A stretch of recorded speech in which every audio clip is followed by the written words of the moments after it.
in the Soviet Union. Solzhenitsyn's Gulag Archipelago is a particularly good analysis of what happened in the Soviet Union.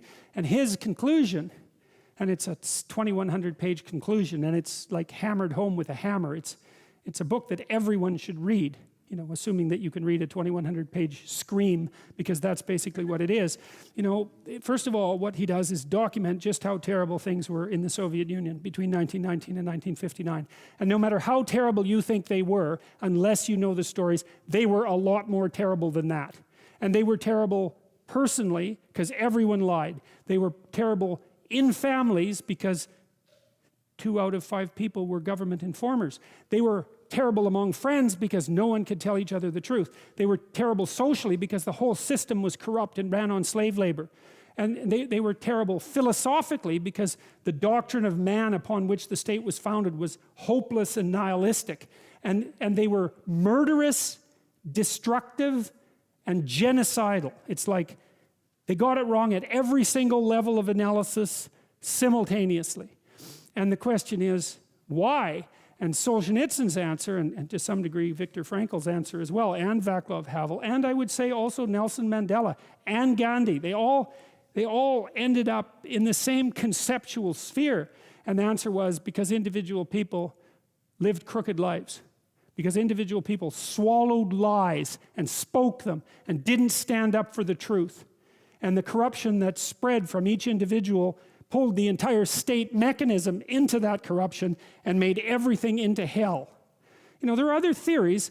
Obedience, right? That's kind of the Milgram idea from that it's easy to make human beings obedient to people in authority. And I've explored that idea quite a bit with regards to what happened, for example, in the Nazi concentration camps. And yes, you can set circumstances up so that people are likely to be obedient to orders that are pathological. There's no doubt about that. And yes, sometimes that's indicative of the weakness of their character, but that's not the issue. And the idea that what happened in Nazi Germany was because a population of good people listened to a tiny minority of bad people, that's really not a good theory. The Nazi ethos was there at every single level of the social organization, right? Right from the familial, all the way up to the leadership. It was the same thing all the way up and all the way down. And the same thing in the Soviet Union. And so, well, so if you miss the mark, which is apparently what the people of Sodom and Gomorrah did, their sin was grievous, then they risked destruction. And I just cannot see how, after the 20th century, anybody with any sense could possibly not see that as true. And I think that there's a line in the Old Testament, you know, that the fear of God is the beginning of wisdom. And I can tell you one of the things that frightened me badly was the realization from reading Solzhenitsyn and a variety of other things that I was reading at the same time, that Dostoevsky as well, because he makes the same point. He said that a human being is not only responsible for everything they do, but for everything that everyone else does. Now, you know, that's crazy, and he was an epileptic and a mystic, and that's a crazy thing to say. But it's also, there's something about it that's true, because if you were better, the people around you would be less worse than they are. And if you were good enough, you don't know how much better the people around you would be. And so, there's this idea too, you know, that Christ took the sins of the world unto himself. That's a complicated idea, man.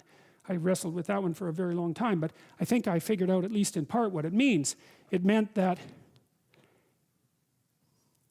it's something like the realization of complete humanity. You see, to take the sins of the world unto yourself is to realize that, is to understand the Nazi concentration camp guard. Because that person is human, and so are you. And so if you can't see you in that, then you don't know who you are. And if you can see you in that, well, then you've started to take the sins of the world onto yourself, because you've actually started to take responsibility for those terrible things. You know, I think it's the motif of the motto of the Holocaust Museum in Washington. We must never forget. That's close. And I think, well, you can't forget You can't remember what you don't understand. You will forget what you don't understand. And the question is, well, what are you supposed to remember about the Holocaust? It was a historical event, that 6 million people died.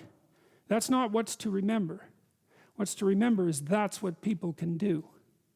And you're one of them. And if you don't understand that you could do that, then you don't know who you are.